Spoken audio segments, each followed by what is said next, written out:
হামজালার দিকে তাকায় দেখে চুলে আগা বেবে, দাড়ির আগা বেবে হামজালার পানিগুলো ফোঁটাগুলো পড়তেছে, ঝর্ণার মতো বৃষ্টির মতো পানি পড়তেছে হামজালার গাও বেবে। মনে হয় জানো এই মাত্র আসমান থেকে গোসল দেওয়া হয়ে গেছে। আমার নবী চিল্লায়ে বলে, সাহাবী দেখো, যারা দ্বীনের জন্য শহীদ তাদেরকে দুনিয়ার পানি দ্বারা গোসল দেওয়ানো হয় না, আমার আল্লাহ রব্বুল আলামিন আসমান দ্বারা, আসমানের ফেরেশতা দ্বারা জান্নাতি পানি দিয়া হামজালার গোসল দিয়ে দিয়েছেন। চিল্লায়ে বলেন আল্লাহু আকবার। উহুদের যুদ্ধে এই খবরটা যখন ছড়ায় গেল, নবী বুঝি নাই, নবী আমার নাই। খবর শোনার পর আহারে একটা পাগল মহিলা ছুটাছুটি করলো, দৌড় মারলো। মহিলা নবীর আশিক মহিলা বলতেছে, যে এলাকার মধ্যে নবী নাই সেই এলাকায় আমি মা বেঁচে থাকার কোনো লাভ নাই। একটা মুখ বলতেছে, ও মা আপনি কোথায় যান?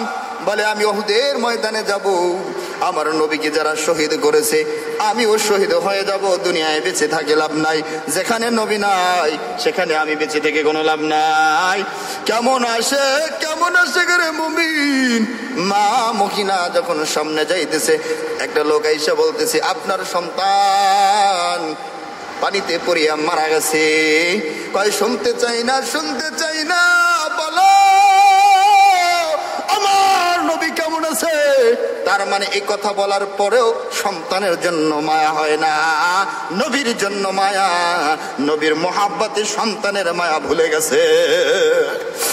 এবং নবীজির উম্মতের দল কেমন মহাব্বত করো, এই জন্যই তো আল্লাহ রাব্বুল আলামিন বলেন, নবী গো বলে দেন, কুল ইন কুনতুম তুহিব্বুনাল্লাহ ফাত্তাবিউনি ইউহিব্বুকুমুল্লাহ।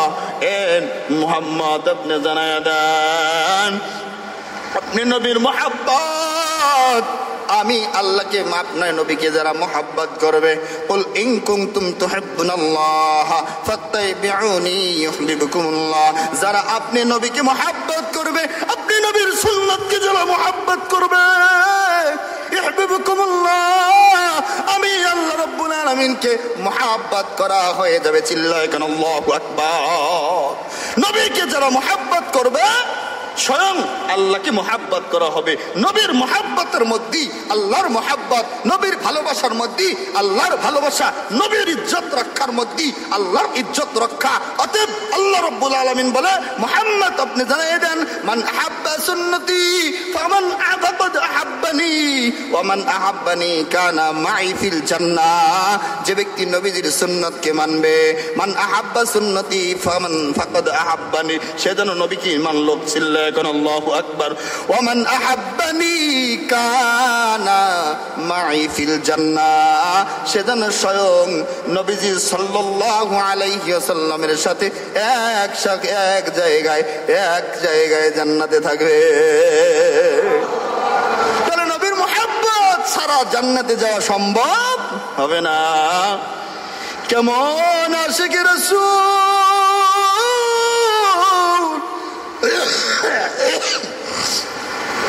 হযরতে হামজা রাদিয়াল্লাহু তাআলা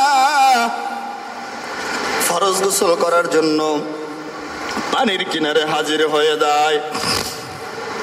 হামজা রাদিয়াল্লাহু তাআলা কে যেন খবর দিতেছে, নবী আমার নাই।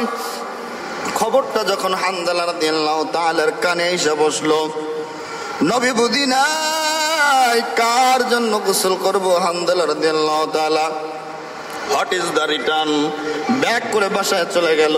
বিবি গো, শুনলাম সেই প্রাণ প্রিয় নবী, সেই পেয়ারা নবী, সেই আখিরি পয়গম্বর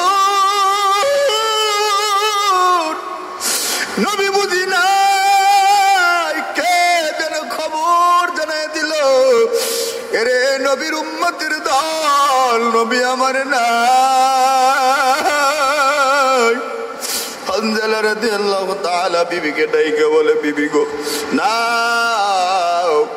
আমার গোসল করার জন্য আমি মিসওয়াক নিয়েছি।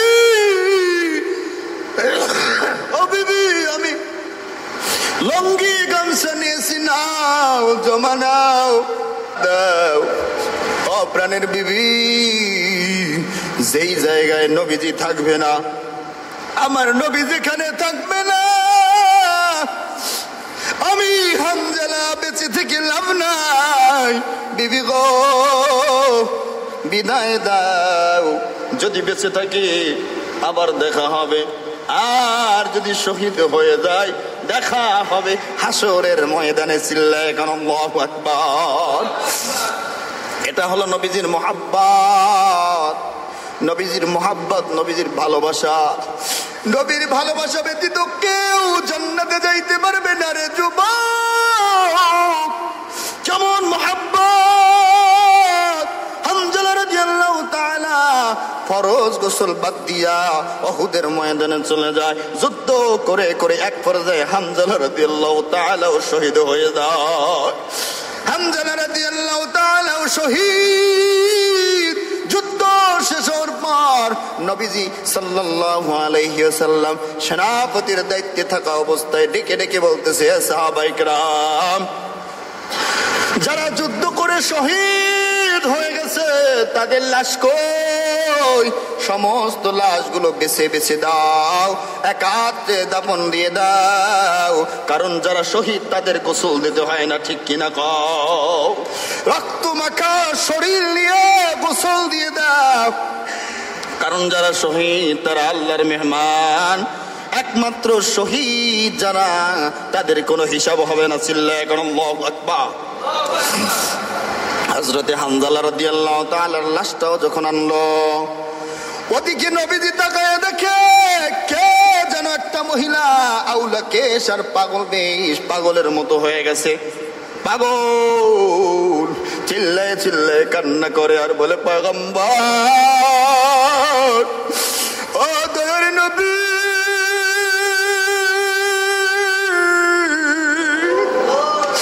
সবাই রে গোসল ছাড়া দাফন দেন, কোন সমস্যা নাই। ও পয়গম্বর, শুনেছি আমার প্রাণের স্বামীও শহীদ, হানজালাকে গোসল ছাড়া কবর দিবেন না, কারণ হানজালা নাপাক। নবীজি আমার ডেকে বলে, রে বোন,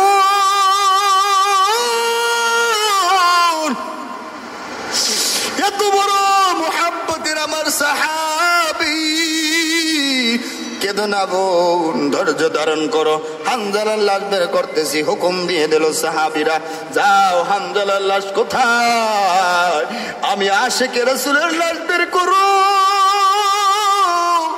হানজালার লাশ গোসল দাও।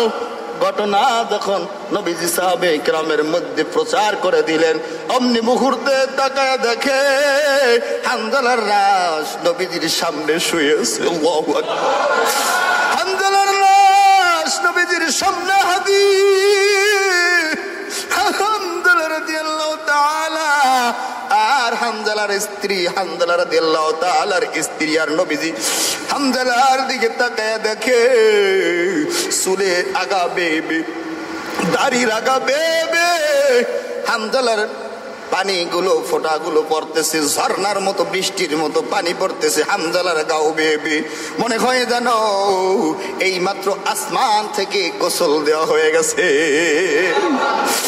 আমার নবী চিল্লায়ে বলে, সাহাবী দেখো, যারা দ্বীনের জন্য শহীদ তাদেরকে দুনিয়ার পানি দ্বারা গোসল দেওয়ানো হয় না, আমার আল্লাহ রব্বুল আলামিন আসমান দ্বারা, আসমানের ফেরেশতা দ্বারা জান্নাতি পানি দিয়া হানজালার গোসল দিয়ে দিয়েছেন। চিল্লায়ে কেন আল্লাহু আকবার। এর নবীর উম্মতের দল, কোন দুনিয়ার পিছনে ঘুরো, হানজালার মতো আশিক হও। আল্লাহকে যদি পাইতে চাও, নবীকে যদি পাইতে চাও, জান্নাত যদি পাইতে চাও,